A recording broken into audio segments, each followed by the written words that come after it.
Breaking news చూస్తున్నాం. భద్రాచలం వద్ద గోదావరి ఉధృతంగా ప్రవహిస్తోంది. ఎగువ ప్రాంతాల నుంచి భారీగా వరద నీరు చేరుతుండటంతో గోదావరి నీటి మట్టం గంట గంటకు పెరుగుతోంది. ప్రస్తుతం నీటి మట్టం 55.10 అడుగులకు చేరుకోగా అధికారులు మూడో ప్రమాద హెచ్చరికను కొనసాగిస్తున్నారు. 15,40,412 క్యూసెక్ల వరద నీరు దిగువకు విడుదల చేస్తున్నారు. వరద ప్రభావంతో పలు ప్రధాన రహదారులపైకి నీరు చేరి రాకపోకలకు తీవ్ర అంతరాయం ఏర్పడింది. భద్రాచలం, చెర్ల, భద్రాచలం, కోనవరం మార్గాలు మూసివేయడంతో ప్రజలు తీవ్ర ఇబ్బందులు ఎదుర్కొంటున్నారు.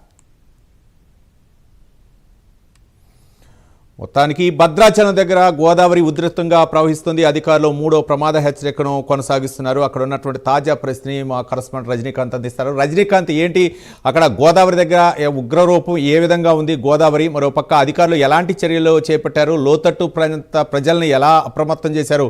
రజనీకాంత్. $412 క్యూసెక్ల రాష్ట్రాలు భారీ వచ్చి గోదావరికి చెప్పవచ్చు. ఆనకట్టాలకి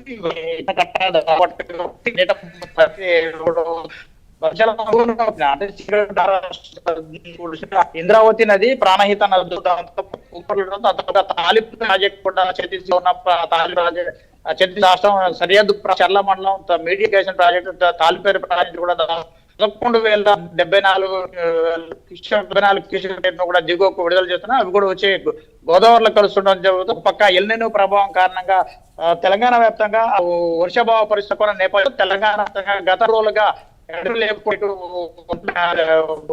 నిజామాబాద్ జిల్లాలో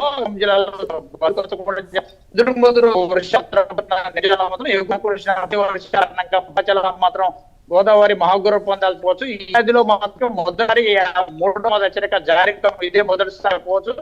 సంవత్సరం కూడా వ్యవసాయం మొదలైన మొదటి మాసమే జూన్ సందర్భంలో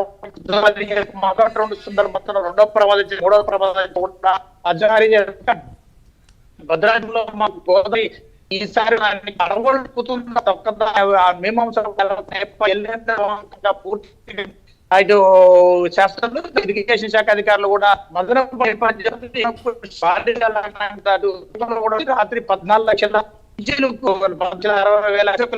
దిగ్గుదల చేయడంతో గోదావరి మాత్రం భద్రాచలం వద్ద ఇటు పర్వాలు దొక్కుతాని చెప్పదు. దీంతో ఒక్కసారి గోదావరి సాయంత్రం నుంచి 9 అడుగుల నుంచి 50 అడుగులకు చేరుకోవడంతో ఆగస్టు 1వ తేదీ పూర్తి ప్రమాద హెచ్చరిక కూడా జారీ చేయడం పూర్తిగా ఖమ్మం జిల్లా కొత్తగూడెం కలెక్టర్ అంకిత్ కూడా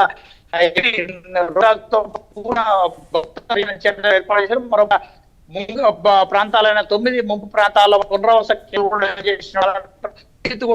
పరిస్థితి దూరం వెళ్ళే రైట్. రజనీకాంత్, అక్కడ పలు గ్రామాలకైతే మాత్రం రాకపోకల పరిస్థితి ఏ విధంగా ఉంది? ప్రజల్ని అధికారులు ఎలా అప్రమత్తం చేశారు? మరోపక్క లోతట్టు ప్రజలు అంటే సురక్షిత ప్రాంతాలకు ఏమైనా తరలించే విధంగా అధికారులు ఏమైనా ఏర్పాటు చేశారా? ముఖ్యంగా కలెక్టర్ అవ్వచ్చు, లేకపోతే ఉన్నతాధికారులు అవ్వచ్చు. ఈ యొక్క పరిస్థితిపై అయితే మాత్రం మరోపక్క ఎగువ నుంచి వస్తున్నటువంటి భారీ ప్రవాహం నేపథ్యంలో అక్కడ గోదావరి అంటే అక్కడ ఉన్నటువంటి భద్రాచలంలో ముఖ్యంగా పరివాహక ప్రాంతాల్లో ఉన్నటువంటి ప్రజలకి ఎలాంటి హెచ్చరికలు జారీ చేస్తున్నారు? మరోపక్క గతంలో ఉన్నటువంటి అనుభవం దృష్ట్యా పునరావాస కార్యక్రమాలను ఏ విధంగా కొనసాగించే అవకాశాలు ఉన్నాయనుకోవచ్చు?